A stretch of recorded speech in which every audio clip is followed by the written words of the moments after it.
Hey guys, welcome back. Today is the big day. We are actually going to finish our swamp project. I am determined that even if something else crops up that we need to sort out, we are going to finish this project in this episode because I just can't wait any longer to see this place completed. We have been working on this project for, I think, about 10 months now, and it has just been so fun. I have learned so much, tried doing things I never thought I'd do, and I am just so happy with it. But let's leave all that mushy stuff for the end of the episode when it's actually done. For now, we still have some tasks to complete, and the first and main task we need to tackle is fixing all of these pathways. I think the vast majority of the paths are at least in the right place, but we aren't going to just leave them as dirt paths. We could, and I have got very used to them, but I think they deserve a bit more effort and the island could really do with some more robust infrastructure.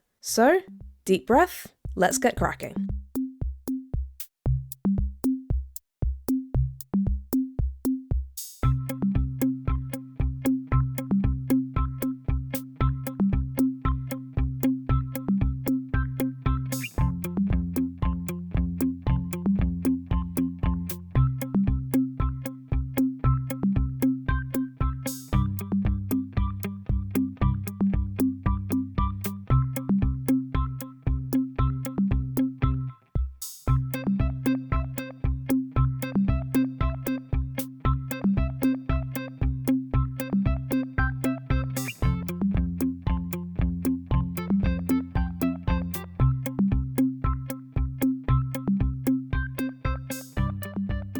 It's strange sometimes how much of a difference small details can make. After seeing the dirt paths for so long, I was so used to seeing them that I didn't even really notice them when looking around the island.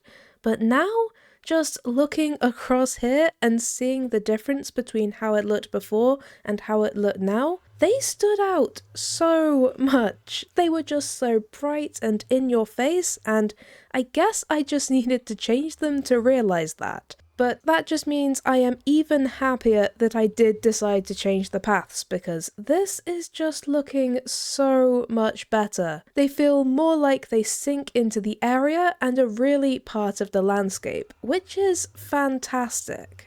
I decided to use this palette that we did way back when in this monastic garden, and I think at the time I made this, I said it could potentially be the overall path design, but I also figured I'd probably find a different set of blocks that I preferred before the end of the project and I just swap this area over, but even after all this time, I still really like this palette. It's simple, pretty unobtrusive, and has enough variation that it just doesn't look boring. My one main regret about this palette is that the only block with a slab variant is the cobbled deep slate, so all of the slabs are the same block, which I don't love, but I don't think it's too bad. I did consider adding some other deep slate slabs just to vary it, but it felt way too weird to suddenly have some bricks or tiles in this relatively rough path, so I just left it. I did also consider changing the path on this slime side of the island to be stone, therefore keeping with the relative colours that we've been using, but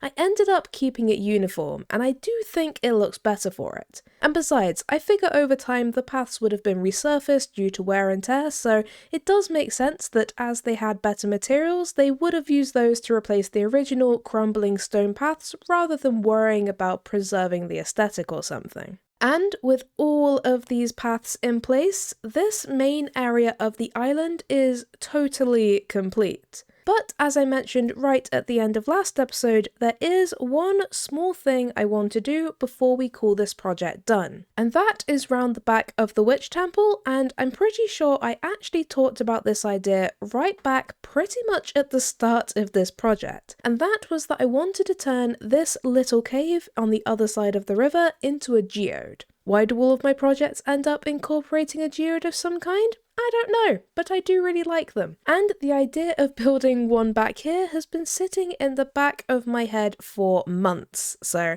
I think this is the final little detail this project needs. So let's jump straight in and build ourselves a little mystical magical geode.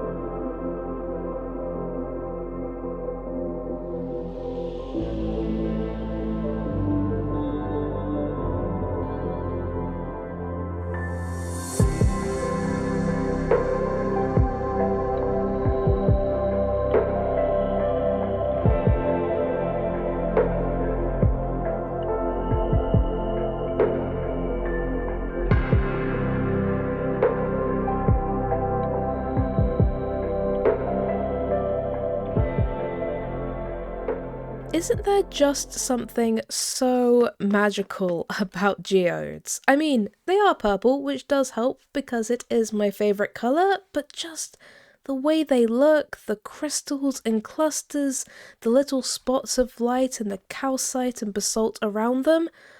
Oh, I love them so much. And I also love having this here behind the witch temple because the lore implications are so good and there's all sorts of different ways that you can interpret it. Did the culture here cultivate crystals in this geode to decorate? Was the geode already here, or was it created specifically to farm the crystals? Did the magic of the area seep into the crystals over time, causing them to grow all over this half of the island? If you couldn't tell by now, I just love little details like this, where you can pretty much make up your own story and no answer is wrong. Although, speaking of the lore of this project, I have decided to write this short little book in-game with some of my bits of notes I've made while working on this project. I won't read it out loud or anything, although feel free to pause this if you particularly want to, but it's nice to have some just little reminders of lore and details from working on this. That way, even years down the line, when the specifics have faded, I can come and read the book and be reminded of some of what makes this project so special.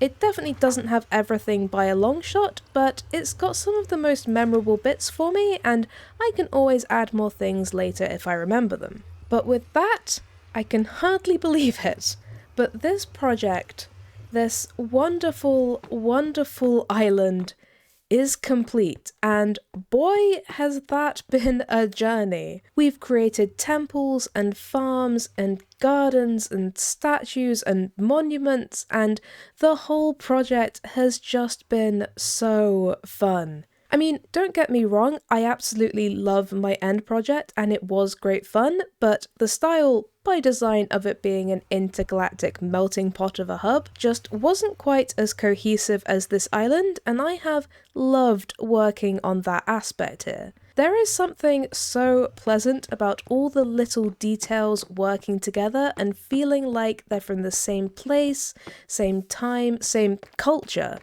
And we've also been quite a lot heavier on the lore for this island, which I also love. Being able to tell stories is just such a lovely aspect of doing projects like this in Minecraft. And man, I am just so happy with how this has come out. I think next episode I'll do another little montage episode which kind of shows the project from start to finish, because I really loved making that for the end island and it feels like a very fitting way to round the project off. So if you haven't seen this project from the start and are interested in a quick little summary, or if you just want to watch a bit of a cinematic showcase, then definitely look forward to that. But the project is done, and maybe one day I'll think of something else to be added here, or changed, or expanded, but for now, I think we're going to have to move on. There are so many things to be done and projects to make, and I have got some pretty cool ideas bumping around in my head, although we'll probably take a bit of a break before we start another big project and instead do some smaller things for a while, just so we don't go jumping from massive project to massive project, because we all need some downtime after things like this. And we also have some various farms that either need to be improved or replaced, so I imagine we'll do some of that between projects as well. But until then, thank you guys for watching. I hope you have a great day, and I'll see you next time. Bye!